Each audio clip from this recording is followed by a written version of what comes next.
Hey guys, tonight we are going back not centuries, but decades. Not to castles and cathedrals, but to trenches and torn up forests. Not to lords and peasants, but to mud-caked boots, shaking hands, and the kind of sleep that comes only when your brain gives up from exhaustion. This is World War II, and you are not a general, a spy, or a heroic fighter pilot. No, you are an artillery gunner, which means you are the one hauling the shells, bracing for recoil, and hoping the next shell does not land a little too close. So, get comfortable. Not too comfortable, though. This will not be soothing. Not really. But if you are the kind of person who falls asleep to stories about suffering in mud, well, you are in for a treat. Take a second to like the video if you actually enjoy these strange little bedtime nightmares I make. Subscribe if you have not yet, and let me know in the comments where you are listening from and what time it is for you. I always like knowing what our people choose to emotionally unravel. Now, dim the lights, maybe put on a fan for some background hum. It is going to get loud in a minute anyway, because tonight you wake up in 1944, somewhere in Europe, somewhere cold, somewhere wet, somewhere loud, and you are not special. You are not the chosen one. You are just another replaceable cog behind the big gun. Welcome to the war. Congratulations. You have just woken up in a shallow, half-frozen foxhole somewhere near the edge of the Arden Forest. The year is 1944. The bad news is you are at war. The worst news is that the war has started without you again. You are on the night shift rotation. And if that shelling in the distance means what you think it means, then you are already behind schedule. There is no alarm clock, just the distant percussion of artillery that rattles your ribs and reminds you that you are not in Kansas anymore. Or if you are, then Kansas has taken a sharp turn toward absolute misery. You blink awake beneath a crusted wool blanket that smells like wet dog and diesel fumes. Not that you have seen a dry blanket in weeks. Everything is damp. Your boots are damp. Your socks are damp. Even your soul feels damp. The ground beneath you is a slurry of mud, ice, and decisions made by people who are probably warm right now. There is no mattress. You are lying on a tarp over frozen soil that has preserved the exact shape of your spine, only in reverse. The cold is not just a temperature. It is a presence. It presses into your skin with the intimacy of an old, bitter memory and settles in your joints like an unwelcome tenant. Your knees ache like cracked porcelain. Your back is an angry rebellion. You are 22, which in artillery years is somewhere between middle-aged and basically expired. Your foxhole, lovingly called the coffin by your unit, is about 2 feet too short and 3 inches too shallow to be anything but a grave with optimism. You share this space with a guy named Doan, who snores like a man being quietly crushed by invisible bricks. He is still asleep, mouth open, one sock on, and somehow using your last clean towel as a pillow. You make a mental note to resent him later. For now, you attempt to sit up. Your body disagrees. Something in your shoulder audibly pops, and for one brief second, you wonder if you have been shot.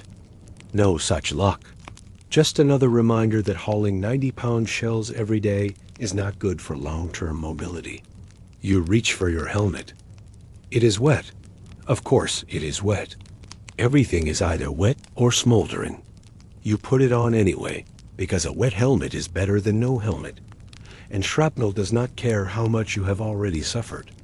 You adjust your belt, your coat, your scarf, all frozen into shapes that no longer resemble anything human, and drag your legs over the lip of the foxhole. Your boots squelch into the slush. It is no longer just mud. It is something else. Something with intent. Something that wants you to come back down. You have not brushed your teeth in days. Not because you forgot, but because the thought of doing so with ice-cold water from a dented canteen feels like willingly inviting frostbite into your mouth. Your toothbrush is missing half its bristles. You suspect Doan used it to clean his rifle again. You dislike Doan a little more. There is no real breakfast. Just the hope that someone licked the camp stove and maybe, just maybe, did not ruin the coffee this time. The last batch tasted like burnt wood soaked in old battery acid, and somehow it was still the high point of your week. You pat your pockets. Cigarettes one left. You consider saving it. Then remember that tomorrow is not guaranteed. You strike a match and inhale. The smoke hits your lungs like an apology for everything else. The rest of the battery begins to stir. Men emerge from their foxholes like confused, half-thawed animals. No one speaks much in the morning. It is too dangerous. Your vocal cords might snap from the cold. Or worse, someone might try to be funny, and you will be forced to remember what it feels like to laugh. You make your way toward the gun pit, your boots slapping against your heels with each step, because your socks are always wet, and the leather shrank weeks ago. You have tried drying them over the fire, under your arms, even dangling them from the barrel like surrender flags. Nothing works. They are cursed. Your fingers are already numb. It is probably not frostbite, probably, but you can no longer be sure. The cold no longer stings. It just sits there, calm and cruel. Your gloves are threadbare. One thumb is missing. Yet somehow you have learned to do everything light matches, carry shells, even relieve yourself using 2 fingers and sheer determination. You arrive at the gun the beast, the 105mm howitzer you have spent more time with than your own mother. It is large, temperamental, and unforgiving. Like a dragon with none of the magic. You run your hand along the breech, half for comfort, half to make sure it has not cracked in the cold. The metal groans as it contracts. Or maybe that is your elbow. Someone from the night shift hands you the clipboard. You squint at the coordinates through a haze of exhaustion. Your mind interprets them as just another place that wants you dead. You nod as if they made sense. He nods back, equally uncertain. The crew assembles. There is Mac, whose laugh sounds like a malfunctioning engine. There is Bowers, who has not spoken since the shell hit near his foxhole 2 nights ago. And then there is Daniels, who keeps a photo of his dog in his pocket and talks to it like it might answer. You like Daniels? He is just crazy enough to be comforting. You begin the loading drills. Shell, charge, ram, close, fire, repeat. The steps are carved into your muscles, but they still hurt. Each shell is heavy enough to break something if you are careless. You are not careless. You are just worn thin. The first shot of the day rips through the sky like thunder with an agenda. Your whole body trembles. Ears ring. Eyes blink grit. The shock wave travels through you like a reminder that the world still notices your existence and wishes it would stop. For half a second you feel heat. Then the wind strips it away. The air smells like burned cloth, machine oil, and wet soil. The recoil punches your stance. Most of it you absorb. Most. The rest travels into your knees as a cruel reminder that joints do not last forever. Another shell. Another fire. You reload with a rhythm beyond thought. That is good, because thinking is painful. Not just emotionally, but in a physical, pounding way. Your head aches. Your shoulders are threatening mutiny. Your hands are slowly turning colors you cannot name. Time twists. Minutes stretch into hours. Hours stretch into uncertainty. You no longer know whether you have been at this for 20 minutes or 3 days. Your watch stopped during the last barrage, and you never bothered to fix it. Why would you? The only time that matters now is the pause between explosions. You do not know if you have been firing for 20 minutes or 3 days. Your watch stopped working 2 bombardments ago, and you never bothered to fix it. What would be the point? The only time it matters now is the pause between shells. The longer the silence, the worse the anticipation. Someone yells for coffee. Someone else yells for the medkit. You keep working. You do not ask questions anymore. If it is not bleeding directly into your boots, then it is not your problem. Eventually, there is a break, not a rest, just a temporary ceasefire. You slump against a stack of ammo crates and pretend that the rough wood is something resembling comfort. Your helmet clinks as it taps against the box behind you. You shut your eyes not to sleep, just to stop seeing for a moment. Your body aches in ways you were never warned about. Your left shoulder is purple from recoil. Your right thumb is raw from shoving shells into the cradle. Your ears hung with a soft whine that feels like your brain is trying to separate itself from the present. Dong shows up, chewing something suspicious. He offers you a piece. You decline. You are not in the mood to gamble between squirrel and chocolate. You check your canteen. Solid ice. You bang it against your knee. The ice does not budge. It just sits there, smug, as if it knows you are not making it out of this winter with all 10 toes. The sergeant wanders by. He looks like a corpse that was given coffee and a clipboard. He mutters something about movement tomorrow. You nod. You do not ask where. It will have mud. It will have mortar. It will have empty helmets lying next to quiet craters. You scratch your neck. Lice again. At this point, you just accept them. They are part of the team now. You name one of them Larry. Larry bites you. You whisper, fair enough. Someone nearby starts humming. You do not recognize the tune. Or maybe you do. Once upon a time, songs lived in your head. Now it is mostly echoes.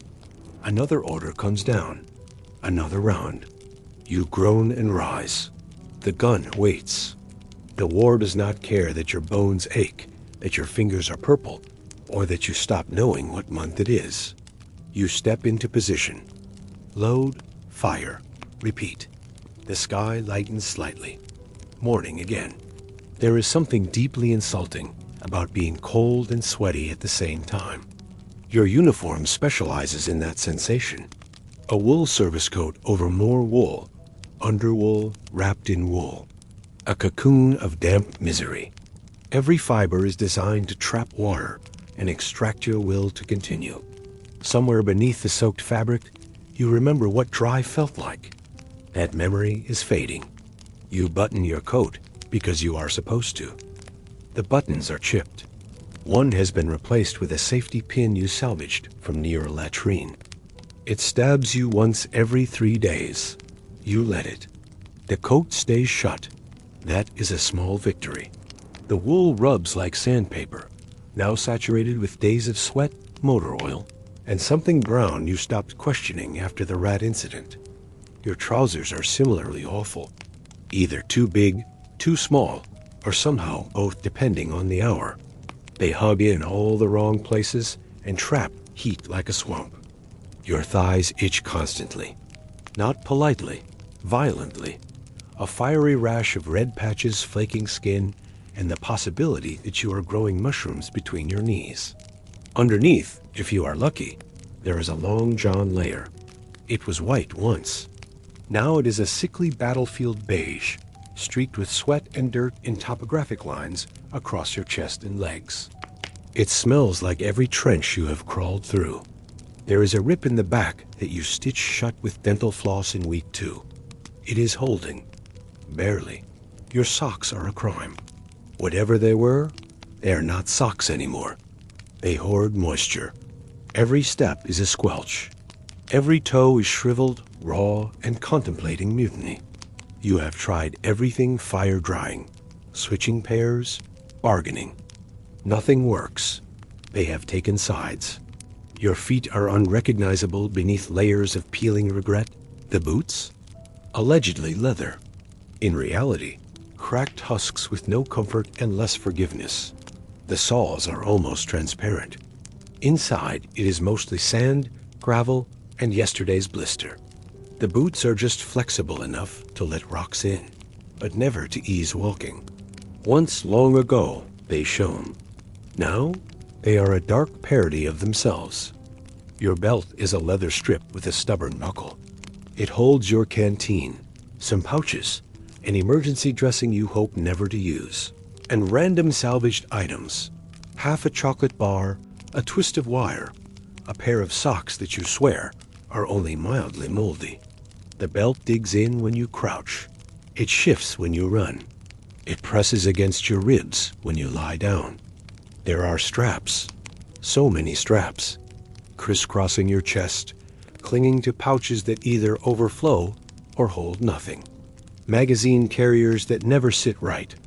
Your shovel smacks your thigh like an impatient child. Your gas mask bag flops against your hip with every step. The canteen bumps like a metronome of misery. You have considered chucking it into a ravine out of spite. Your helmet? A soup bowl with dreams. Too big, too heavy, never straight. It was probably made for someone named Lou, who is long gone. It saved your life once. You think maybe from a blast, maybe from Don's elbow. Either way, it pinches your head and fogs your vision. The chin strap smells like old meat. It is always there. Too tight, too loose. Always wrong. The gloves are not yours.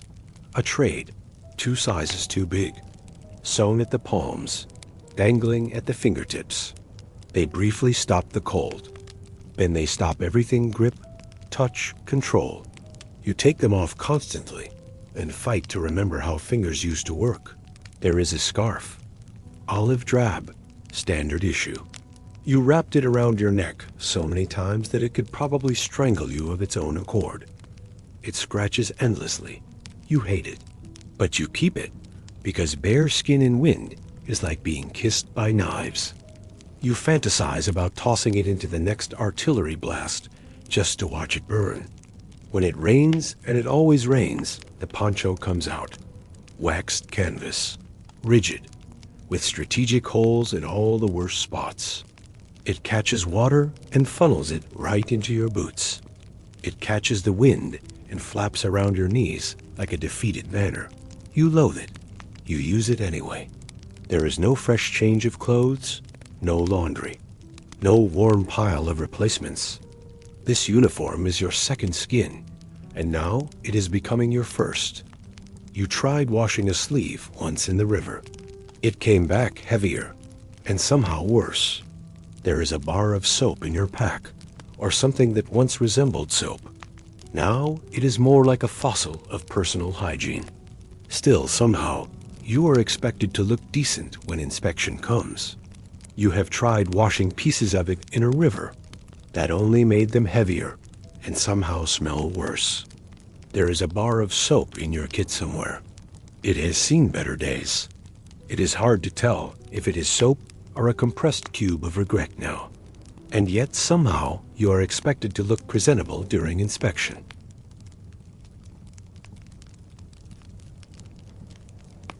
The longer the silence, the worse the anticipation.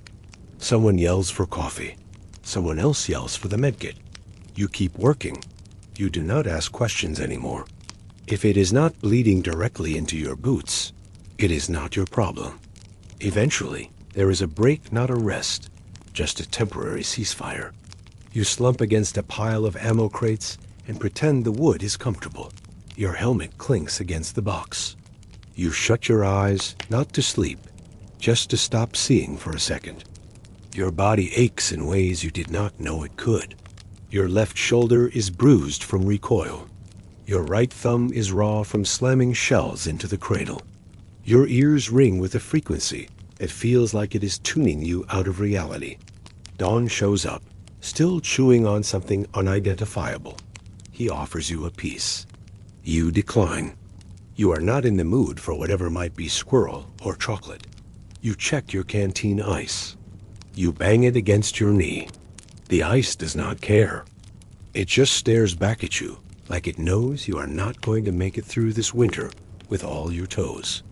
The sergeant wanders past. He looks like he has not slept since Normandy. He says something about moving out tomorrow. You nod. You do not ask where. It does not matter. Wherever it is, it will have mud, mortar, and men who do not come back. You scratch at your neck. Lice again. You stopped being surprised weeks ago. They are part of the crew now. You name one Larry. Larry bit you, you whisper. Fair enough. Someone starts humming a song. You do not recognize it. Or maybe you do. You used to have songs in your head. Now it is just echoes. Another order comes in. Another round. You haul yourself up. The gun is waiting. The war does not pause just because you are tired, or because you cannot feel your fingers, or because you forgot what month it is. You line up behind the breech. Load, fire, repeat. And just like that, it is morning again. There is a particular betrayal in being cold and sweaty at the same time. Your uniform handles that beautifully. It is a masterpiece of discomfort. A wool service coat over wool undershirts under more wool, all designed to absorb water, trap body heat, and then slowly drain your will to live. Somewhere under the layers, you vaguely remember what comfort felt like. It is gone now. You button it up out of obligation more than practicality. The buttons are chipped. One is missing entirely, replaced with a safety pin you found next to a latrine 2 weeks ago. You jab yourself with it every third day, but it holds the coat shut, which is more than most things can say out here. The fabric scrapes against your skin like wet sandpaper. It was already stiff when it came out of the quartermaster's box. Now it is soaked in sweat, rain, gun oil, and some unidentifiable brown crust that may or may not have come from inside a field rat. The trousers match in color, if not in cut. They are oversized, undersized, or somehow both depending on the time of day and the condition of your knees. The wool rubs your thighs raw when you march. It chafes under the belt and holds on to every drop of swampy body heat like it is collecting it for winter. Your legs itch constantly, not just a little, not the occasional scratch. We are talking red patches, crusty skin, heat rashes, and the delightful sensation of possibly growing mushrooms between your kneecaps. Under it all, if you are lucky, there is a long john layer. It used to be white. Now it is a sort of battlefield beige with sweat stains and dirt lines that form natural topography across your chest and thighs. It smells like everything you have done in it. Digging, crawling, bleeding, smoking, panicking. There is a rip in the back sewn shut with dental floss during week 2 of the campaign. It holds barely. Your socks are the real war criminals. Whatever they were originally made of, it is no longer functioning as clothing. They hold moisture like they are trying to preserve it. Every step is a squelch. Every toe a raw, wrinkled experiment in fungal cultivation. You have rotated them. You have dried them over the fire. You have begged them. Nothing works. Your feet hate you. They whisper threats every time you stand. You have not seen your actual skin in days. Just layers of peeling, blistered regrets. The boots are leather, allegedly. They are cracked in 3 places and soft in none. The soles are worn thin. The insides less padding and more stiff ridges and trapped debris. Sand, ash, maybe the remnants of your last foot blister. They bend just enough to let rocks in, and never enough to make walking easier. You remember when they were polished once back at base, before the mud claimed them. Your belt is a leather strip with a buckle that jams. It carries your canteen, ammo pouches, a field dressing you hope to never use, and whatever mystery items you have collected. Half a chocolate bar, some wire, an extra pair of socks you are pretending are not moldy. The belt digs into your stomach when you crouch, sags when you run, and twists into your ribs whenever you lie down. Then there are the gear straps. So many straps. You have got webbing crossing your chest, holding up pouches that hold nothing you need at the right time. Magazine carriers that are either too tight or too loose. Your entrenching tool flaps against your thigh like a bored woodpecker. Your gas mask bag swings unpredictably. The canteen bounces until you consider throwing it into the nearest ravine and drinking from a puddle just to be spiteful. Your helmet fits like a soup bowl lined with metal anxiety. It was made for someone else's head, probably someone named Lou who died in Sicily. It sits crooked no matter how you adjust it. The chin strap smells like spit and old meat. It saved your skull once already from flying debris, maybe from Dawn's elbow during a chaotic reload. But it pinches when you lie down, presses against your temples, and fogs up your field of vision just enough to be a liability. The gloves are not even yours. You traded a pack of cigarettes for them. They are 2 sizes too big, stitched at the palms, with fingertips that dangle uselessly like dead worms. They keep the cold out briefly. They also keep out dexterity, feeling, and the ability to grip anything smaller than a shovel. You take them off constantly to reload, to write, to light matches. Then you put them back on and spend the next 10 minutes trying to remember which way your fingers used to bend. There is a scarf, too. Some regulation issue olive drab rag that you have wrapped around your neck so many times it could probably strangle you automatically. It itches. It always itches. You keep it on because the wind on your bare skin feels like glass. But you dream about throwing it into the nearest artillery blast just to watch it suffer. If it rains, and it will, the poncho comes out. It is waxed canvas, stiff as cardboard, with holes in all the wrong places. It does a great job of collecting water and then funneling it directly into your boots. It also acts as a wind sail, catching every gust and whipping around your knees like a flag of surrender. You hate it. You use it anyway. There is no dry cleaning, no replacement wardrobe, no laundry service.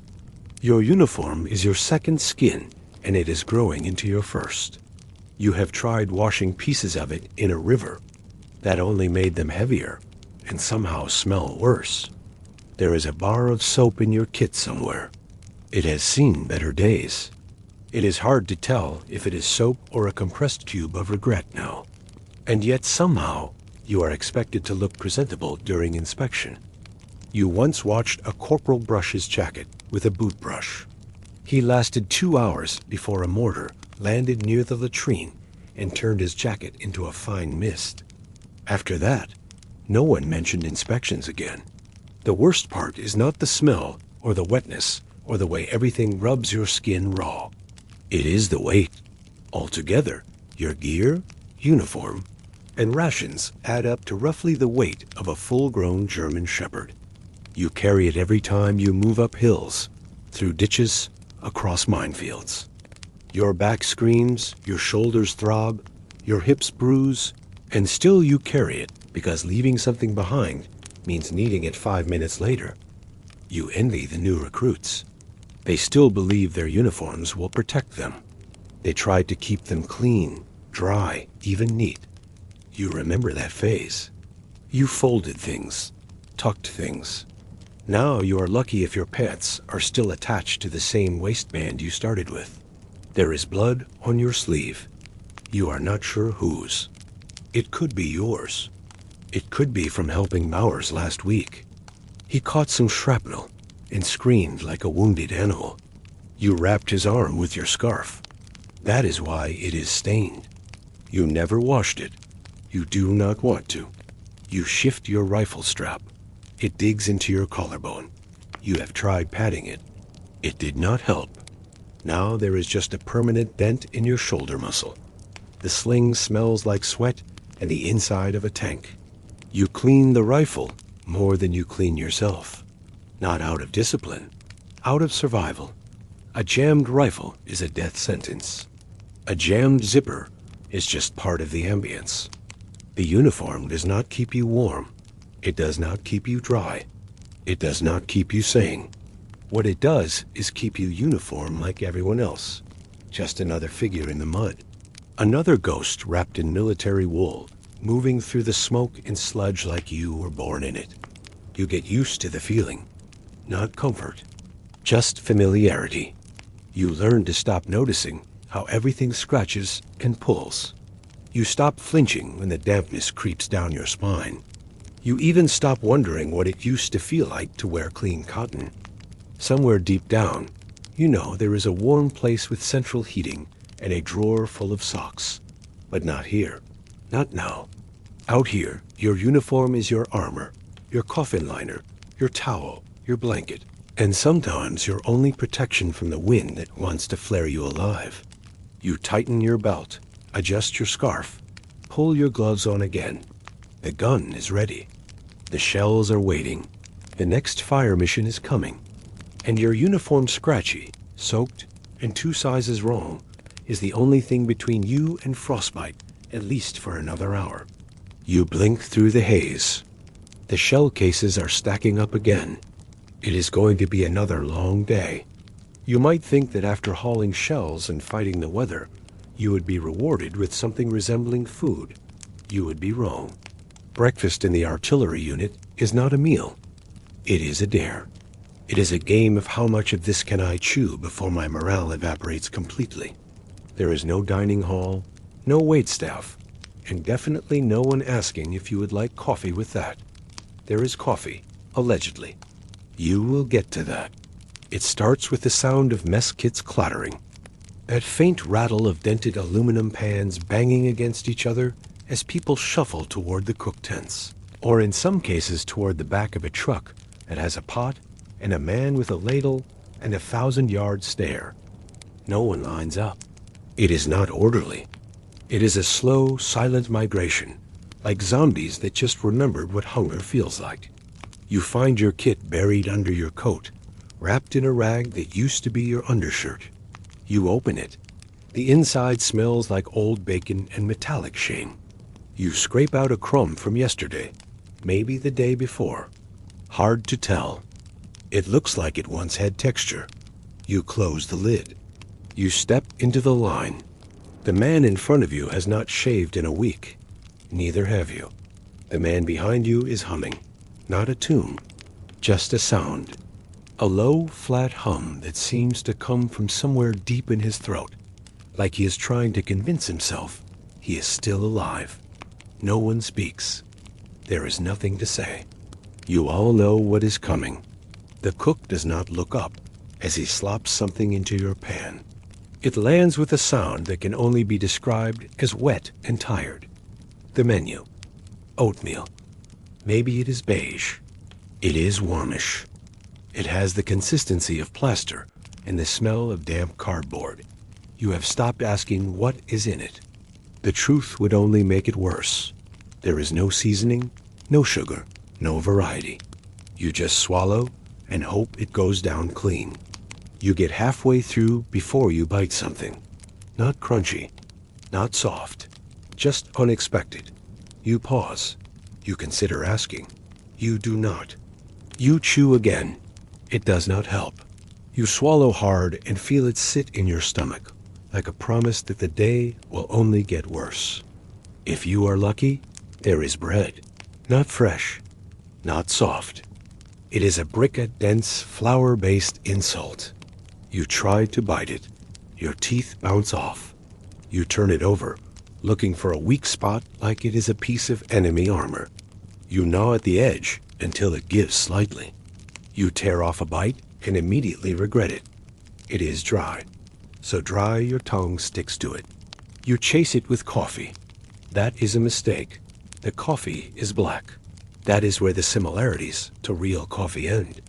It has been percolating since 0400. It tastes like boiled engine grease, filtered through a sock. It is lukewarm at best, scalding in places, cold in others. No sugar, no cream. Just bitterness and a faint taste of whatever powdered ration it was stored next to. You drink it anyway. It is the only thing keeping your hands from shaking. Sort of. Someone lights a cigarette. You watch the smoke curl up into the fog. You take a drag from your own. Cigarettes at breakfast are no longer optional. They are required. The food tastes better when your mouth is already dead inside. Occasionally, someone pulls out something special. A chocolate bar.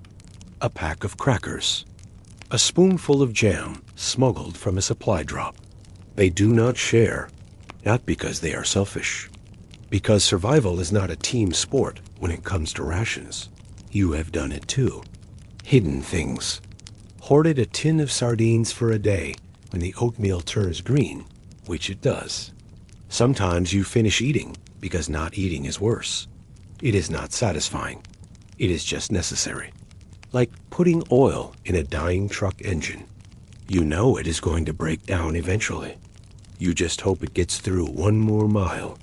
You wipe your mouth with your sleeve. There are no napkins, no trays, no real dishes. Just your kit, your hands, and whatever scrap of dignity you have not bartered away for a can of peaches. Sometimes there is Spam, a gelatinous meat-like cube that somehow manages to be both too salty and flavorless at the same time. It jiggles. It glistens. It makes a sound when it lands in your mess tin that can only be described as anatomical. You eat it anyway. You stopped carrying 2 campaigns ago. The best case scenario is powdered eggs. That is not praise. That is just a comparative baseline. They come scrambled if you are generous with the definition.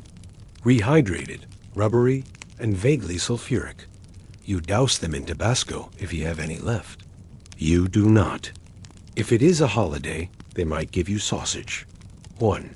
Singular. It is gray, limp, and tastes like someone described meat to a factory. And this is what it came up with. You eat it slowly, not to savor it, to postpone returning to the gun. Once in a while, you find a weevil in the bread. You flick it off. That is not a reason to stop eating. That is just part of the experience. You have seen men chew through worse. You have been that man. There is no trash can. You scrape your mess kit clean with your spoon and lick the rest. Not because you are starving, because leaving any behind feels like an insult to everyone who did not make it to breakfast. You wash it with cold water from your canteen. The grease smears. It does not come off. You dry it with your sleeve. The cook mutters something about lunch. You pretend not to hear it. You are still recovering from breakfast. You shove the mess kit back into your pack next to a half-eaten ration bar that has been shaped like a brick and tastes like chalk dipped in molasses. You stand. Your stomach churns, not out of protest, just confusion. It does not know what it has been given. It just knows it was not ready for it. You feel heavier, but not better. It is a weight that does not provide strength, just ballast. Don is already heading back to the pit. He does not say anything. He just nods. You follow. Not because you are full, because there is nothing else to do. The gun will not load itself, and the shells are not going to carry themselves across the ice. You scrape your mess kit clean with your spoon and lick the rest. Not because you are starving, but because leaving any behind feels like an insult to everyone who did not make it to breakfast. You wash it with cold water from your canteen. The grease smears.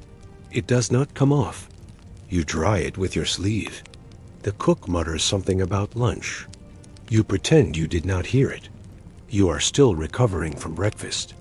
You shove the mess kit back into your pack next to a half-eaten ration bar shaped like a brick and tasting like chalk dipped in molasses. You stand. Your stomach churns. Not out of protest, but confusion. It does not know what it has been given. It just knows it was not ready. You feel heavier, but not better. It is a weight that does not provide strength, just ballast. Don is already heading back to the pit. He says nothing. He only nods. You follow, not because you are full, but because there is nothing else to do. The gun will not load itself, and the shells are not going to carry themselves across the ice. You pass a kid from another unit vomiting into a ditch. First day. You remember your first day. You remember throwing up too. Not from the food, from the fear. The food only made it easier. You light another cigarette. You breathe in smoke, ash, and burnt breakfast. You feel it settle in your lungs like everything else. You pull your coat tighter, adjust your webbing, and head toward the next barrage. The day has just started, and you are already hungry again. Home, sweet crater. There is a lot of talk about fighting for home in this war. But no one ever talks about what home actually looks like once you are here. It is not four walls and a roof. It is a hole. A hole you dug yourself with a folding shovel, made from the lowest bid military contract, surrounded by torn canvas, rusted shell casings, and the persistent smell of wet boots and meat that might be rat, or might be something worse. Technically, it is called a foxhole. That sounds cuter than it is. There is nothing sly or clever about it. It is a rectangle of damp, miserable nothing you carve out of frozen ground in the middle of a field that has been shelled 4 times a week since October. It is supposed to be deep enough to keep your head below ground when the mortar start. But let us be honest, the only thing it is good at is collecting water and bad dreams. You sleep there. You eat there. You store your gear there. And sometimes your sanity, if you have any left. It leaks when it rains. It leaks when it does not rain. Condensation builds up inside your boots overnight. The bottom half of your body is just permanently soaked, like your legs are slowly being claimed by the earth. You have given up trying to stay dry. You only rotate from damp to soggy and hope for less trench foot this week. The floor is never flat. It is a sloped mess of roots, rocks, and broken promises. You tried to level it. You gave up. Your sleeping bag slides downhill every night.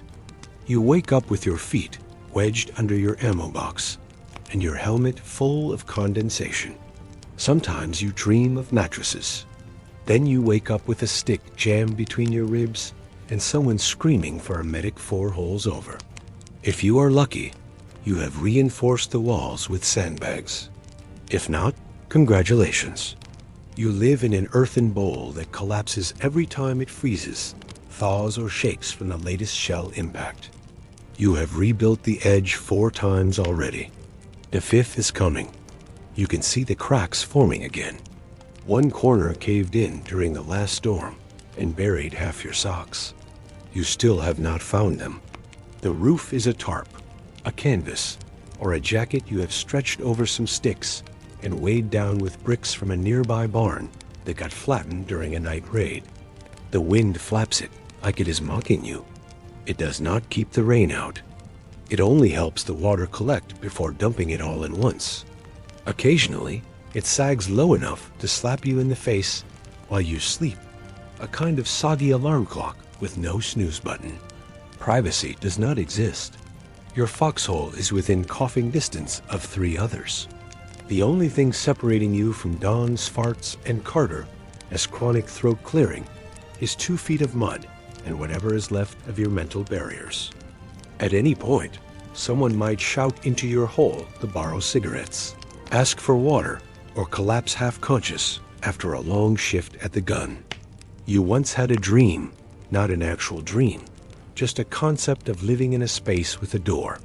That dream died somewhere in Belgium. Your hygiene station is a tin mug and a dented mirror jammed into the dirt wall. You shave with cold water and a blade older than you are. You have not looked good in weeks. Your face is a mix of stubble, smudges, and insect bites. The last time you caught your reflection, you thought someone else had crawled into your foxhole. Turns out it was your own face gaunt, grimy, and looking about 10 years past dead. The best part? Your foxhole is not even yours. It is temporary.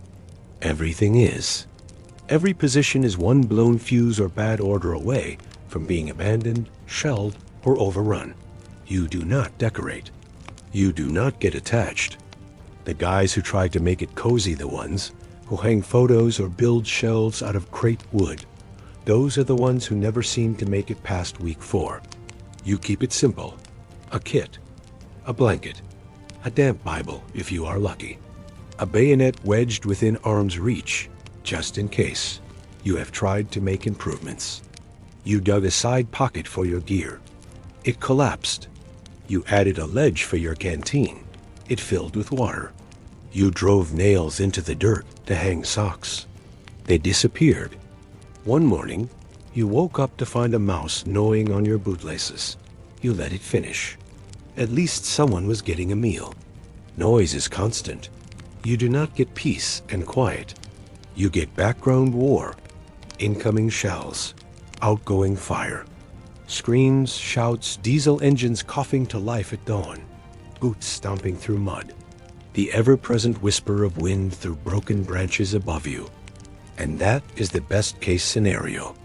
The worst is when it is silent. That kind of silence does not mean peace.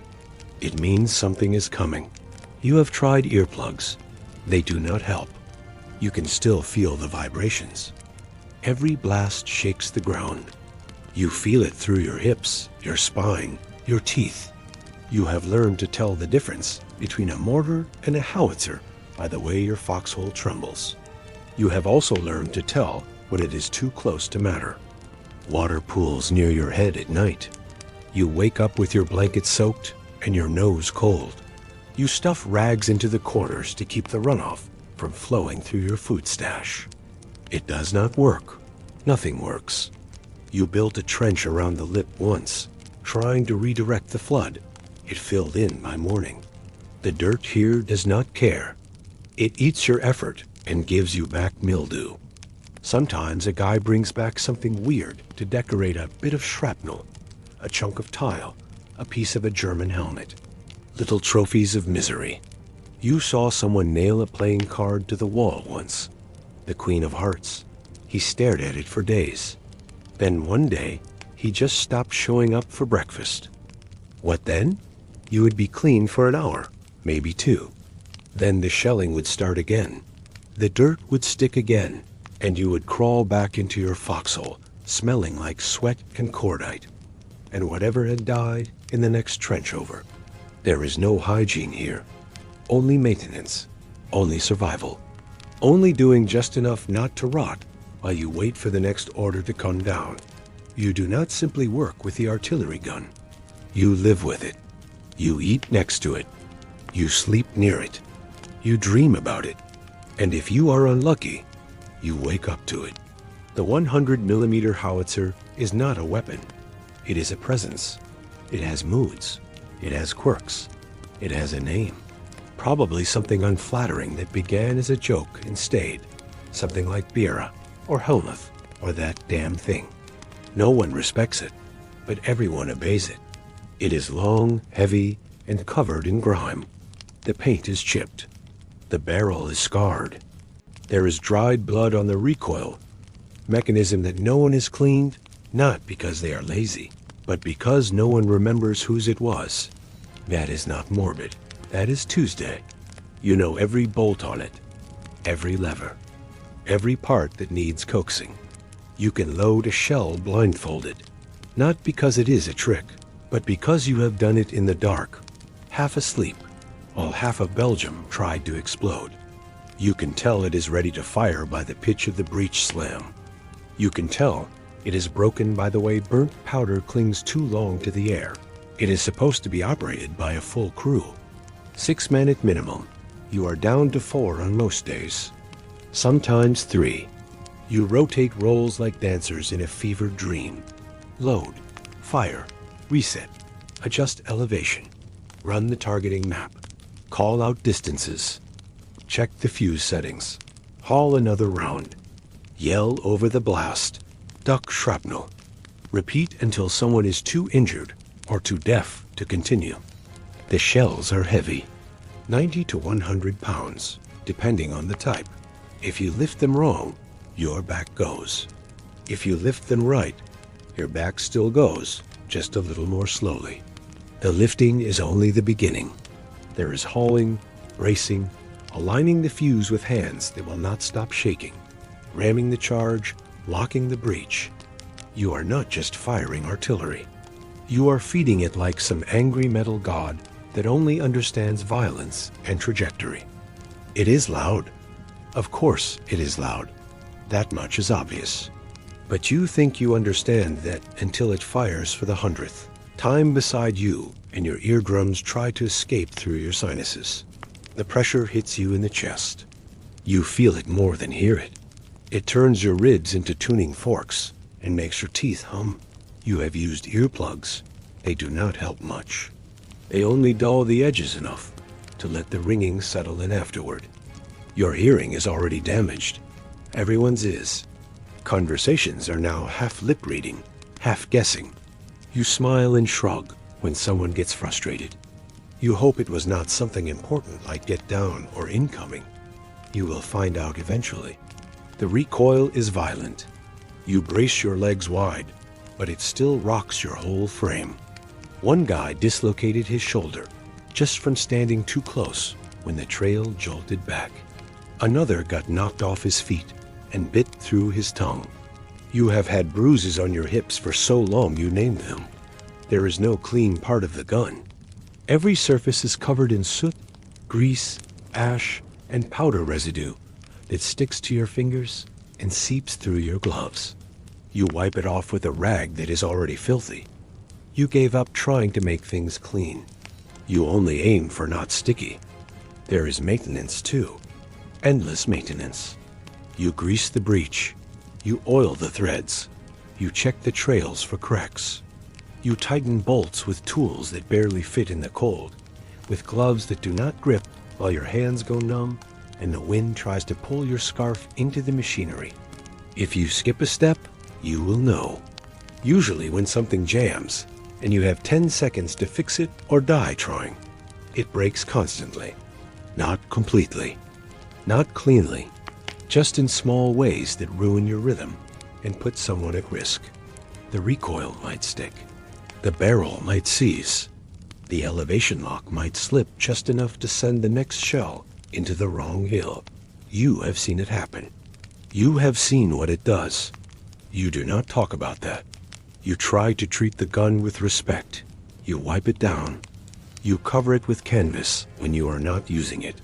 You curse at it like it is a stubborn mule, but you do so gently, because you know what it can do when it is misaligned or angry or tilted just slightly off. You have seen it fail, and you have seen what happens when it does not. You have marks on your uniform from it. Soot streaks, grease smears. A burn on your arm where the casing spit hot brass into your sleeve. The sergeant called it character. You called it something else, loudly. He laughed. Sometimes between barrages, you sit with it. You lean your back against the trail and smoke. You do not talk to it. Not exactly, but you think things. You wonder how many shells it has fired, how many lives it has erased, how many more it will fire before someone decides the barrel is too worn and it goes to the scrapyard. You have had dreams where it speaks not in words, but in pressure, in heat, in thunder. You wake up gripping the breech lever with your hands cramped and your ears still ringing. It is not romantic. It is routine. The only thing worse than hearing it fire is when it does not. When you load the round, hit the trigger, and nothing happens. That is the worst sound in the world. Silence when there should be violence. That means something is wrong. You wait. You count. You call out. Then you must open the breech very carefully.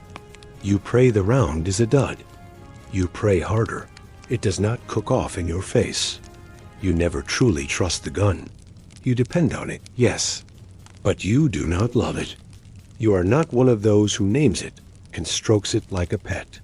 You treat it like a roommate who might stab you in your sleep if you forget to take out the trash. Functional distrust. Professional fear. When you move position, it moves with you, dragged behind a truck or manhandled by your squad over roots and rocks and frozen ruts. It does not want to be moved. It groans. It drags. It digs in like it knows where it is and does not care what headquarters wants. You have seen fingers lost from hitching it too fast. It does not care. It is steel and mass and indifference. When it fires, you feel powerful, not proud, just aware that you have flung death into the horizon, and someone somewhere is probably screaming because of it. You do not celebrate. You reset. You haul another round. You check the angle. You wait for the next order. That is the relationship. You serve the gun, not the other way around. You load it. You clean it. You feed it. You try not to anger it. And when it roars, you brace yourself and hope the recoil does not knock something loose in the gun or in your head. Because when this war ends, if it ends, you will not miss the gun, but you will hear it every time someone slams a door too hard. Everything pops now. You slide the shell into the breech. It clinks into place. Satisfying. Terrifying. The charge comes next. Powder bag. Carefully handled, because no one wants to die with accidental internal detonation written on their tag. You push it in. Tamp it down. Seal it tight. The gun is ready. You shout. The sergeant nods. You fire, and everything disappears. The noise is impossible. It is not a bang. It is not a blast. It is a force. A punch from God. Your helmet rattles. Your chest shudders. The ground shifts. You feel the impact in your teeth, your skull, your ribs. The air is sucked from your lungs and replaced with dust and ash. Your ears no longer hear it. They feel it, as though your eardrums are made of thin glass someone forgot to warn you about. The world becomes high-pitched, ringing, constant, dull, and sharp all at once. You cannot tell if someone is yelling or if your brain is simply buffering. Then you reload immediately. No break, no pause. Grab another round. Shoulders scream. Slide it into the gun. Your gloves slip. The shell nearly falls. It does not matter. Ram it, charge it. Fire again. Boom. Everything shakes again. The air is thicker now. The smoke hangs like fog. You cough. Everyone coughs. It is not polite. It is not subtle. It is full-body convulsions, as your lungs try to purge the grime. It does not work. You suck in more soot on the next breath. You lose track of time instantly. You measure the day and how many crates are left. Not by the hour, not by the sun. You just count the dwindling stacks of ammunition and guess. How long until your arms give out, or the tube overheats, or someone finally snaps and throws the aiming chart into the fire. It is mechanical, not heroic. You load, you fire. You sweat through your undershirt, even though it is below freezing. The heat of the barrel, the pressure, the effort, it all adds up. You unbutton your coat halfway through and regret it immediately when the wind finds your back. Your hands blister. Then the blisters pop, and the skin simply gives up. Your palms are raw. You tape them. The tape comes off with the gloves. You wear the gloves anyway. They are stiff and crusted, and smell like mildew and regret, but they are all that stands between your skin and the metal that will absolutely tear it off without hesitation. You shout numbers, elevation, distance, fuse settings. You cannot hear the responses anymore. You just read lips and hope. One guy repeats everything twice, just in case the rest of you missed it. You want to thank him. You do not. No one thanks anyone. You all just keep going. Sometimes the barrel jams. Sometimes the shell sticks. That is the worst. You freeze. Not because you are scared, though you are, but because you have trained for this. One wrong move and the whole thing becomes a shrapnel pipe bomb. You reach in. You wiggle it. You pray. It gives. You keep going. The smoke gets thicker.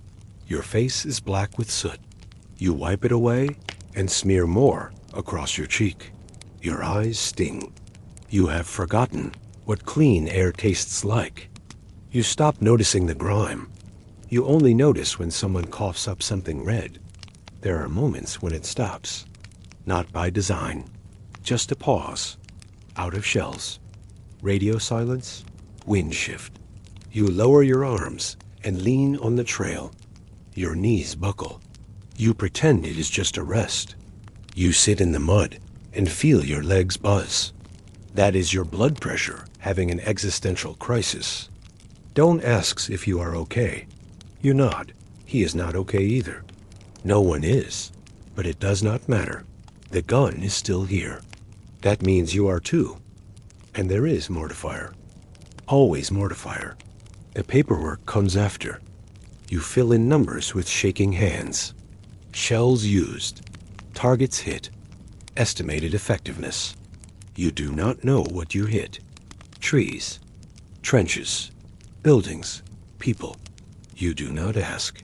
You just write down the coordinates and check the box labeled executed. You do not cry during. There is no time. But sometimes later, when it is dark and the mud has cooled and your body finally lets you stop moving, then maybe just a little. Silent. Quick. No one sees. And if they do, they pretend they did not, because there is no room for softness here. Not next to a machine designed to erase everything in front of it. You are part of the mechanism now. A component. Flesh pretending to be steel. And when the next order comes in, and it will, you will wipe your nose, spit into the dirt, and stand up, because the gun is waiting, and you know exactly what to do. You would think the enemy would be the bullets, the mortar, the steel and fire and flying debris. That is the obvious part. But the real threat out here is moisture. Silent, persistent, unavoidable. It creeps in through the seams of your boots. It seeps up from the mud you sleep in. It clings to your socks like it owns you now. And after a while, it does. Your feet are ruined. That is simply a fact. The first few days in the field, you told yourself you would stay on top of it. Change socks. Dry them out. Keep your boots clean. That lasted about a week. Then the rain came. Then the shell holes filled with sludge. Then the ice turned to mud, and the mud froze into ice again. And you just gave up trying, because there is no such thing as dry anymore. Only degrees of wet. Trench foot is not a distant concept or a cautionary tale from the Great War. It is here. It is now. You know it is coming when your toes begin to tingle. Then they go numb. Then they start to feel like they are being sandpapered from the inside. You take your boots off at night, if you dare, and look down to see the skin on your soles, peeling in strips. Red, raw, cracked, sometimes gray, sometimes black. There is a medic who checks for it when he has time. He will lift your foot, shine a little flashlight on it, grunt, and then slap some ointment on, like that is going to reverse weeks of fungal colonization. He will tell you to air them out. You nod. You do not tell him that the only breeze your feet get is the one created when you frantically run from incoming fire. You try to manage it. You rotate socks. You wring them out over a shell casing and watch the brown water drip down like something out of a horror film. You have tried stuffing newspaper in your boots. You tried wrapping your feet in rags. Once, in desperation, you lined your insoles with plastic from a ration pack. That just made them sweat more. The pain is not sharp. It is dull. Constant. A background throb that pulses with your heartbeat. Walking becomes a negotiation. Running becomes a punishment. The arches of your feet swell until your boots barely fit. But you jam them on anyway, because bare feet in this terrain will be the end of you. You have seen guys do it. They do not last long. Blisters form and pop. Then they refill. Then they just become open wounds. You tape them up. The tape slips off. You use gauze. It sticks to the skin and tears it off later.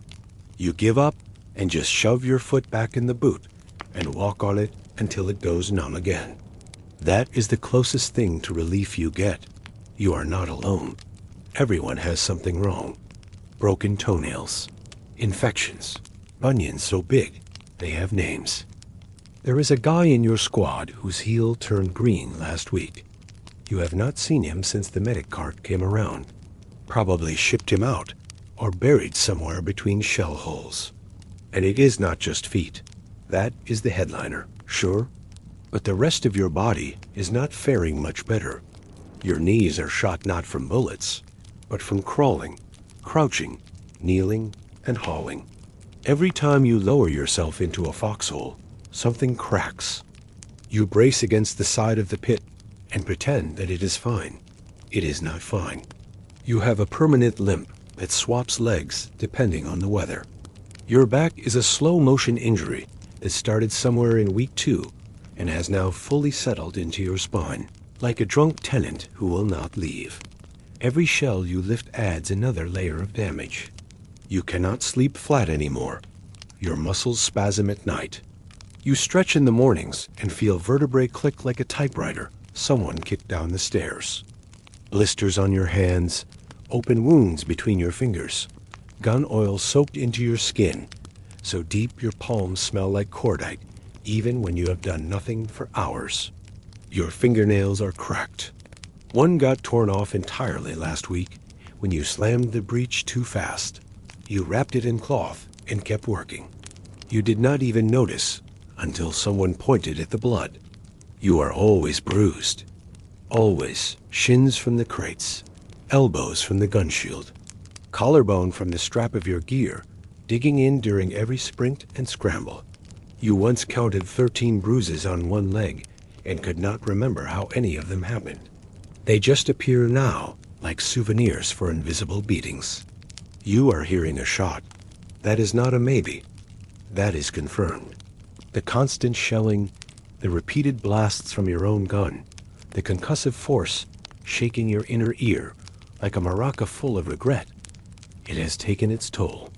You have got permanent ringing. Sometimes you hear muffled shouting. Sometimes you do not hear anything, just the high whine of silence doing its best impersonation of a dentist drill. Your vision is blurry most days, maybe from the smoke, maybe from the lack of sleep, maybe because your eyes are full of dirt, and your last eye wash was rainwater filtered through your sleeve. You squint through binoculars that are scratched and foggy and hope to God you are not calling fire on the wrong hill. You have got burns, tiny ones, from shell casings, from hot metal, from sparks. One across the back of your hand where the friction fuse flared too close. Another on your wrist from where the barrel vent belched flame during a misfire. You did not feel it at first, just smelled burning cloth and figured it out later. You have stopped checking your legs for cuts. There are too many scratches from brambles, gashes from tripping over wire. Once you crawled over a broken helmet and sliced your calf open. It bled for a bit, then stopped. You think you never got it looked at. You just wrapped it with your scarf and kept moving. Skin conditions? Absolutely. You have got rashes in places you did not know could rash. Your thighs rub raw from damp wool. Your armpits are permanently irritated. There is something growing on your left ankle that looks suspiciously alive. You scratch everything all the time. You know it will not help, but you do it anyway. And still no one complains. Not out loud. Complaining is for people with options. You do not have any. So you keep walking on ruined feet, carrying bruised limbs, breathing through a throat coated in smoke. Pretending the wet cough you have developed is not a sign of something that would get you medevaced if this were a war with rules. The medics do their best. They give you powder, bandages, a tin of ointment with a label worn off 2 wars ago. They do not ask many questions. You do not give many answers. You just sit there on a cold bench, boot off, foot steaming in the air like a diseased roast, and wait for them to tell you it is not too bad while they dab it with gauze and hand you a dry sock that might as well be made of sandpaper. And after that, you get back up, pull your boot on, flinch, tie the laces, walk back to the gun pit. Because the shells do not care about your condition. They do not care if your foot is rotting, or your spine is compressed, or your shoulder has not moved right since November. The war wants what it wants. And what it wants is for you to keep loading, firing, and limping your way to the next fire mission. So you do, because out here, if you are breathing, you are still fit for duty. It is never quiet. That is something you noticed early on. There is no such thing as silence here. Not real silence.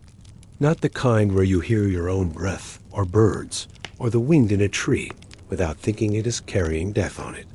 Out here, silence is just a pause between catastrophes. And the noise, the real noise, always comes back. It starts as a low rumble. You feel it before you hear it.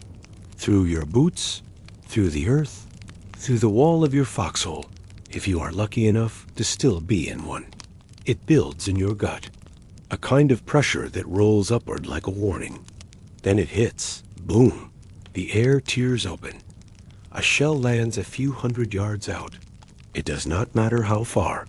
It is too close. You duck instinctively, like that is going to help. Dirt and debris rain down, and the blast rips through the tree line like it is chewing through paper. You flinch. Everyone does. Even the guys who swear they are used to it. You are not used to it. No one is. Every detonation rattles something loose in the ground, in your gear, in your skull. The noise is layered. The sharp crack of the shell breaking the sound barrier. The deep concussion of the impact. And the scream of everything it touches. Trees crack. Metal shrieks. Sometimes people do too. Your own gun joins in. The one on fire makes how it does not fire. It detonates. You brace for it, but it still gets you. The shock wave slams into your chest like you are being shoved by a god who does not care what direction you are facing. Your ears ring. They always ring. The sound does not stop when the shell does. It echoes in your jaw, behind your eyes, down your spine. You have worn earplugs. You have stuffed cotton in your ears. You have used cigarette filters, bits of cloth, wads of dirt. Nothing helps. You can still feel the sound. It moves through you, past you. Sometimes it feels like it is taking something with it. Your balance, your memory, your hearing. You do not know how many decibels artillery fire is. You just know it is more than your body was meant to handle. It is not just a firing either. It is everything. Engines backfiring. Trucks groaning under weight. Radios hissing with static and coded voices. Boots crunching through gravel. Panicked yelling. Shouted orders. Screams from somewhere that might be close or far, or just inside your head. Sometimes you lie awake at night and hear explosions in your dreams. Except you are not dreaming. The shelling starts around midnight. It always does. And your brain treats it like background noise. Now you have learned to fall asleep between salvos. You have also learned how fast you can go from REM sleep to diving into a hole while your heart tries to evacuate through your throat. Thunderstorms are a joke out here. Nature has nothing on artillery. You hear thunder now, and your body does not even react. Too soft, too gentle. You have been recalibrated. Your nerves are set to incoming fire, and everything else is just filler. There is a whistle that sometimes precedes an incoming round. Not always, but when it is there, it is unmistakable. That rising scream of air being carved in half by something designed to unmake a man in a single breath. The worst part is not hearing it. It is hearing it stop, because when the whistle cuts out, the impact is already happening. Close hits are deafening, literally. One shell hit 10 yards from your pit last month. You went down hard. Couldn't hear anything for 2 days, except a buzzing in your head, like a radio stuck between stations. Dawn tried to tell you something. You read his lips and hope it wasn't a goodbye. Even when the barrage ends, the sound stays. The high whine, the underwater muffle, the occasional sharp pop that doesn't come from anything external. Just your eardrums giving up for a second and resetting like a jammed piece of machinery. You've seen guys go silent after a heavy barrage, not from trauma, from volume. Eardrums ruptured, balance destroyed. One guy's eyes bled. He didn't notice. Just sat there blinking like something was in them until the medic finally pulled him out. You joke about it sometimes. Gallows humor. You call the ringing your new roommate. You name it. You pretend it has preferences. Likes nighttime. Hates questions. But really, you just can't handle another second of pretending it's not there. The worst kind of noise is human. Screaming, not yelling. Not orders. Real screaming. You heard it during that last shelling run? A guy in the pit next to yours took shrapnel. He screamed like his body had turned against him. Not a sound you forget. You didn't go check. Someone else did. You just sat with your hands over your ears and rocked slightly until someone tapped your helmet and told you it was over. You're relearning to recognize distance by noise. Now how far away a blast is based on its pitch and delay. How fast someone is bleeding by how fast they scream. How dead someone is by how quietly they fall. You don't want these skills. They came free with the uniform. The radio is another kind of torture. Crackling static, code words, and call signs delivered too fast. Occasionally music if someone forgets to switch channels. Tiny distorted jazz floating over the den like a ghost from the past. You hear it, and your brain stutters. You forget for a second where you are. And the gun fires again, and you remember you miss quiet. Real quiet. The kind that doesn't feel like waiting for something terrible to happen. You think about it sometimes.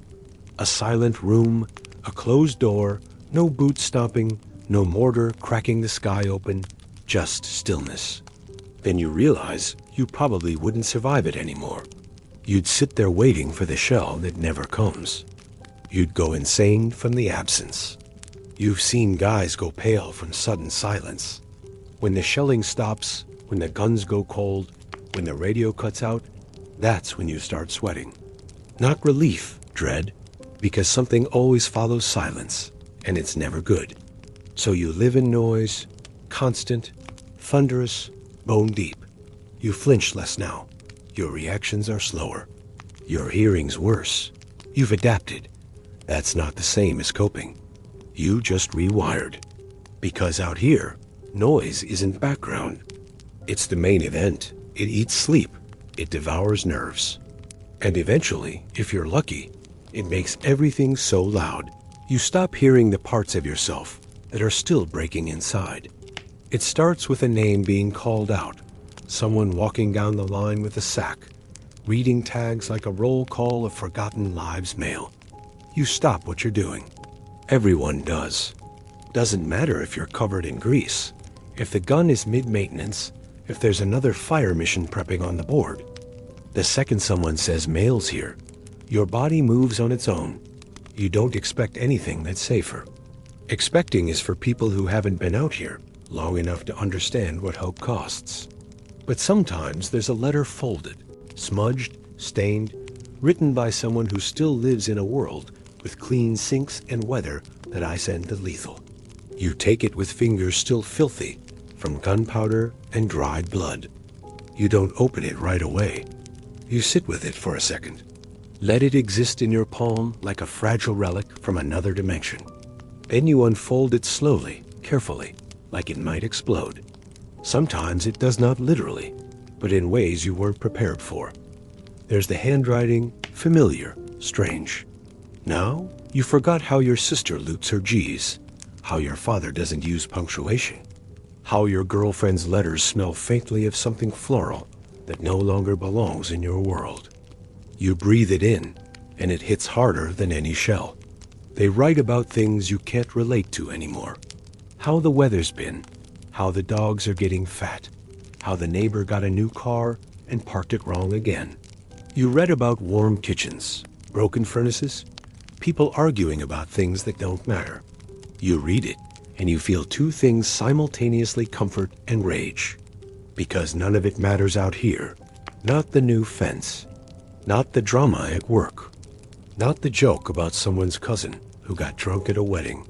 None of it survives the translation across thousands of miles and into this cratered hell where you one misstep away from getting your legs blown off by a landmine laid by a man you all never meet.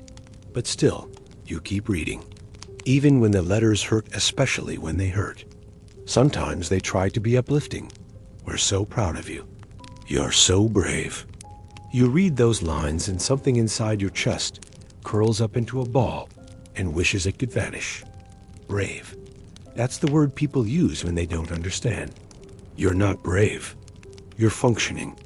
You're doing what the guy next to you is doing. What the guy before you did. What the guy who didn't come back would have done if he still had a face. Then there's the real damage. The letters that try to talk about the future. When you get back. That phrase right there breaks you, because you don't think that way anymore. You don't have plans. You don't have a back. You have today, maybe tonight, and a vague idea that you might still be upright by tomorrow's sunrise. They ask questions you can't answer. How are you? Are you sleeping? What's it like over there? You stare at those lines like they're written in another language. How do you explain that you haven't had a real conversation in weeks? That your sleep schedule is dictated by shelling patterns and nightmares? That over there smells like burning hair and canned stew and the inside of a corpse? You don't write back right away. Some guys never do. It's not because you don't care. It's because you don't know what to say that won't ruin them. So you write safe, short. I'm fine. Cold out here. We're keeping busy. Lies mostly. Half-truths. Enough to reassure, but not enough to be honest. They don't want honesty. They want survival with punctuation. Some letters arrive late. Really late. You get one postmarked 2 months ago. It mentions someone who's already dead. It talks about a birthday you forgot. It asks if you got the cookies. You didn't. Probably stolen. Probably eaten by a corporal in logistics who never fired a round in his life and thinks powdered sugar counts as nutrition. Then there are the photos. Those are the real weapons. Grainy black and whites of people smiling. People at home. People who have no idea that just seeing their faces will wreck whatever thin layer of emotional insulation you've managed to slap over your nerves. A kid holding a cat. A woman in a summer dress. A group of friends you don't fully remember anymore. You fold the photos and tuck them into your chest pocket. Not because they help, but because they remind you who you were supposed to be before you turned into whatever this is. You carry them close, even when they make things worse. Especially then. Some guys don't get letters at all. They stop pretending it doesn't bother them after a while. You see it in their eyes when the mailbag passes them again. Nothing. They stop lining up. Stop asking. Start talking less. Eventually, they go quiet for good. Not dead, just gone inside. You've seen letters arrive for guys who aren't alive anymore. Someone opens the envelope, reads the words, doesn't say anything, folds it, and slips it into a pack that won't ever be unpacked again. No one talks about it. There's no ceremony, just a private moment between someone's handwriting and the empty space they were trying to reach. You get one from your younger brother once. It's written in pencil, sloppy. Talks about a school project, a comic book he read, something stupid, innocent, honest. You cry when you read it. Not loudly, just enough that your nose runs and your vision fogs up. You wipe it away and say it's the cold. No one believes you, but no one calls you on it either, because everyone has their letter, the one that hits too hard, the one that arrives when you're already cracked and just finishes the job. Some guys carry them folded up in their helmets. Others keep them in ammo tins or taped to the inside of their footlockers. You saw one guy burn his after reading it. Didn't say why. Just stared at the flame like it was the only thing keeping him from losing it. And still, every time the mail shows up, you look, you hope, you hate yourself for hoping. You tell yourself it doesn't matter. But when someone calls your name and hands you that envelope creased, stained, still somehow carrying the smell of a place with walls your hands shake. Because no matter how many times you load shells or reload the gun or shout coordinates into the wind, nothing disarms you like a piece of paper with your name on it. There's weather back home. Seasons, forecasts, little symbols on calendars with sunshine or clouds and polite percentages. Out here, the weather isn't a background condition. It's a threat, a personality, a battlefield in its own right. Rain, snow, heat, fog. It doesn't matter what version you get. They all come armed. Rain is the most common, the most persistent. It doesn't arrive with drama. It just starts. Soft at first, sneaky. A drizzle that feels like it might pass. It won't. It never does. It just builds, turns into a constant curtain of cold that soaks your uniform in minutes, ruins your gear in hours, and makes you wish the next shell would land close enough to be useful. There's no staying dry. Ponchos help for about 30 seconds before the wind gets under them and turns them into flapping flags of surrender. Your boots fill with water. Your socks act like sponges. Your shirt clings to your back, and your jacket turns into a mobile swamp. You walk around with water sloshing between your toes and pretend not to notice. Everything becomes mud. Not just the ground, the crates, the ammo, the maps, your sleeping bag. You fall into it daily. You dig it out of your fingernails with a knife. You wipe your face and smear it deeper. It cakes into your weapon. It seeps into your rations. Your trench becomes a swimming pool for rats and regret. Rain doesn't stop the war. It just makes everything harder. Visibility drops. Sights fog up. Radios get waterlogged. You fire the gun blind, trusting coordinates scribbled onto a damp sheet of paper with a pencil that hasn't worked properly since August. If you're off by a few degrees, someone dies. Could be you. Could be a village. Doesn't matter. Rain doesn't care. Then comes the cold. Not the kind that makes you shiver. A kind that makes you numb. Quietly, permanently. It sneaks in through your boots, crawls up your legs, settles into your bones. You forget what it's like to feel your fingers. Your toes stop hurting. That's the dangerous part. Pain is useful. Pain means there's still something alive to complain. Your breath fogs in front of you. You watch it just to prove you're still here. You light a cigarette and watch your hands shake. The lighter barely works. You warm your fingers over the barrel after a shot, even though you know that's a bad idea. Burns heal. Frostbite doesn't. Snow arrives like it's trying to apologize for everything else. White, soft, quiet. It's a lie. The snow is worse. It hides landmines. It hides shell holes. It hides the road.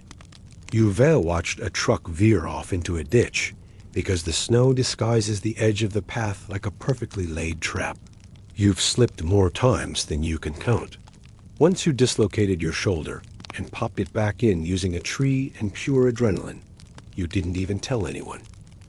What would be the point? Snow clings to you like guilt. It packs into your boots, stiffens your scarf, turns your helmet into a frozen salad bowl. Your breath collects on your collar and freezes into little knives that stab your neck every time you turn your head. You sleep under it. You wake up with a layer on your chest and wonder how your lungs still work. You try to stay warm. You fail. The firewood's wet. The matches are damp. The cook tent gave up days ago. You sit with your coat buttoned to your throat and your knees pulled to your chest and pray the next blast warms you up at least a little. Then there's the wind. The wind isn't even an element anymore. It's a person. Mean, petty, cruel. It finds every gap in your coat, every hole in your gloves, every inch of exposed skin, and just stays there biting, gnawing, laughing probably. It's not even consistent. It changes direction mid-step just to keep you guessing. You've walked into wind so hard it pushed your helmet back. You've watched it carry off papers, hats, food, parts of tents.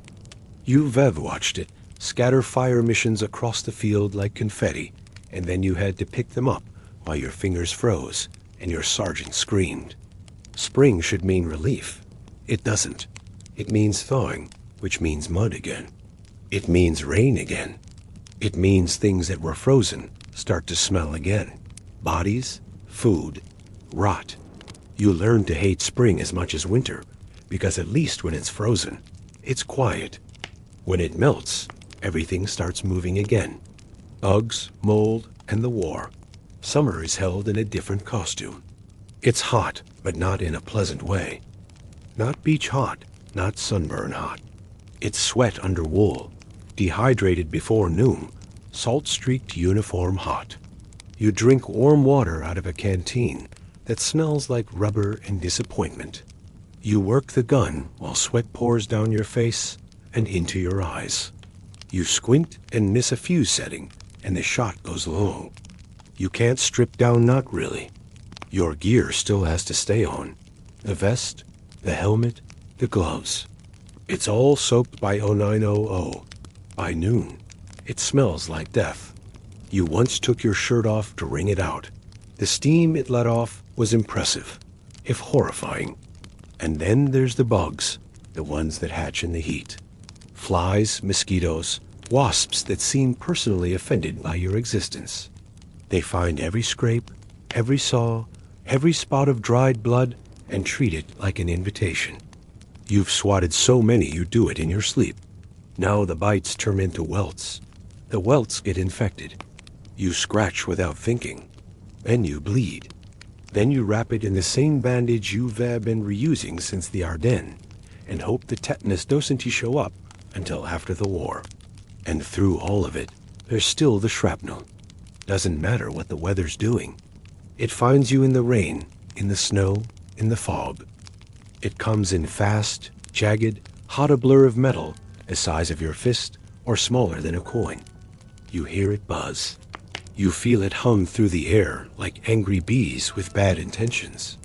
You've seen it tear through coats, helmets, spines. You've seen a guy take a piece to the thigh and go down screaming. You've seen another guy take one to the neck and just blink like he didn't even notice. He dropped a second later, no sound, just gone. You've dug shrapnel out of crates, out of trees, out of your own boot heel once. You carry a piece in your pack now as a souvenir, or a warning, or maybe just a reminder that you've been lucky so far. Because that's what weather and shrapnel have in common. You can't predict them. You can't stop them. You just endure them. Day after day, year after year, season after season, until one or the other finally gets you. You notice it before you're even fully awake the smell. Not one smell, a combination, a blend. War doesn't have a scent profile. It has a stench, and it gets into everything. Your clothes, your pack, your hair, your food. You carry it around like a second skin, and it doesn't come off with water because you don't have enough water for that kind of miracle. You breathe it in without thinking, and after a while, you stop noticing it. But that doesn't mean it's gone. There's gunpowder, of course, burned cordite. It clings to the barrel of the howitzer, to your gloves, to the air, after a firing mission that went a little too long. It's dry, sharp, slightly metallic. The first few times you smell it, it makes your stomach turn. Then you associate it with being alive. If you're smelling cordite, it means your gun fired before theirs did. There's fuel, diesel mostly. The trucks reek of it. The canisters leak. You've spilled it on your pants. It stained, didn't wash out, and now your thigh smells like a motor pool. The smell never really fades. It just warms up with your body and rises into your nose every time you shift in your coat. You've inhaled so much of it, you half expect to start coughing exhaust. Sweat is constant. Yours. The guy next to you. The last guy who wore this uniform before he bled out in it. The sweat mixes with wool and dirt and bud and bakes under your jacket. You've stripped your shirt off on hot days and seen the salt crust on your skin. You've passed out shirts so stiff with grime, they stood on their own. You once boiled your socks in a mess tin. They held for 5 minutes. Then they dried, and you realized the smell had somehow gotten worse. The latrine is a separate monster. Sometimes it's a trench. Sometimes it's a bucket. Sometimes it's the back corner of a collapsed barn with a warning sign carved into a crate lid. It's always too close. You try to dig deep, but the water table doesn't cooperate. The stench rises like steam and clings to your nose hairs. You learn to breathe through your mouth until you remember what that tastes like. Rot is everywhere. Not metaphorical rot, literal food. Mostly meat left out too long. Cans punctured in transit. Bread that grew fur before it even got handed out. Sometimes something worse. A dead animal half buried baking in the sun next to the gun pit because nobody had the time or energy to dig a proper hole. Or a rat, or something that used to be a rat. Sometimes it's not an animal. You tell yourself it's just old garbage, but you know what a body smells like. You smelled it that one day after the artillery went too long and someone dug the wrong place looking for spare ammo. You didn't go near it. You didn't have to. The smell found you. Thick, oily, wet. It hit the back of your throat and settled in like a bad dream. You kept your food down barely. Burned things leave a scent behind, too. Not just gunpowder, cloth, rubber, wood, flesh.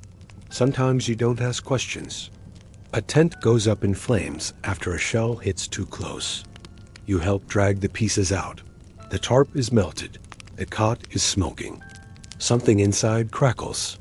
You don't know what it is. You stop looking. You've learned to recognize the smell of fear. It's real, sharp, bitter, somewhere between urine and copper. It rolls off a guy who's just seen someone blown in half. It leaks from your own body when you hear a shelling coming and can't tell where it is going to land.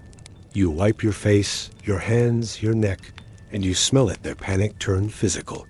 The med kits add another note to the bouquet. Iodine, disinfectant, bandages soaked in sweat and blood. There's morphine too, but you only smell that when someone else is screaming loud enough to get the needle. Then you know you've got about 30 seconds before that smell gets added to the ones you can't scrub out of your memory. Smoke hangs in the trees like a curtain. It doesn't smell like a campfire. It smells like something's wrong, synthetic, chemical, explosive. It gets into your nose and doesn't leave even when the fire's out. You breathe it in and feel your throat tighten. You cough, and it tastes like old tires and burnt hair. Food's in the mix too, if you can call it that. Boiled beans, stale crackers, the occasional sausage with a shelf life longer than most human relationships. It all smells the same after a few weeks, like wet cardboard that's been stored next to gasoline. You choke it down. You burp it up later, and it still tastes like powder. Blood is the quiet one. You smell it more than you see it. Iron salty. It rises from wounds and from hands and from uniforms that didn't get washed because their owners never needed clean clothes again. You've bled enough yourself to know the difference between a nick and a real injury by the scent alone. There's also the smell of nothing. That dry, crisp, cold air that follows a heavy snowfall or a sudden silence after hours of chaos. It should be refreshing. It's not. It feels like the war's holding its breath. Like even the air is waiting to see who dies next. Sometimes you smell something you can't identify. Something sour or sickly sweet or just wrong. And you don't ask. You just look at the other guys. If they're still moving, still reloading, still breathing, you ignore it. You don't have time to chase mysteries. Not out here. Your nose adjusts eventually. Sort of. It filters out the worst of it so you can function. You only notice how bad it's gotten when a new guy arrives. You see his face twist, his stomach heave. He tries not to vomit while you pass him a canteen like that will help. You don't tell him it gets better. It doesn't. You just stop reacting. And when you do finally get pulled back for a day to a camp, to a checkpoint, to anywhere, even slightly removed, that's when the real horror hits. You smell yourself fully, clearly, without competition. And you realize you've been walking around like this for weeks like some damp, rotting, powder-soaked animal pretending to be a man. You try to scrub it off. You can't. It's in your hair, in your coat, in your skin. You sit there wrapped in your own stink, wondering how much of it is just physical and how much of it is something deeper, permanent. And then the next order comes, the next mission, the next muddy field and smoking barrel and blood-stained tarp, and you go back. Because the smell of war might follow you, but the war itself never leaves. Sleep doesn't come easy out here, not just because of the noise, not just because of the cold. It's because sleep is dangerous, a risk, a gamble you have to take, but one you never feel good about. You need it. You hate it. You can't function without it. But the second you close your eyes, you've basically rolled the dice on whether you'll ever open them again. You lie down in a hole, sometimes a trench, sometimes a dugout reinforced with whatever rotting planks and sandbags were left behind by someone else's short-lived attempt at comfort. If you're lucky, there's canvas overhead. If not, you get rained on or snowed on, or both depending on the hour. Your body wants rest. It begs for it. Muscles cramp, knees lock. Shoulders twitch involuntarily. Your spine pulses with a steady, dull ache that feels like it's been welded together wrong. But your mind doesn't let go. Not all the way. It circles. It scans. It keeps one foot metaphorically on the floor. Even when the rest of you is horizontal, you can hear it all, even when your eyes are shut. The creak of someone shifting in their coat nearby. The hiss of a leaking fuel can. The faint static from the radio that no one bothered to turn off.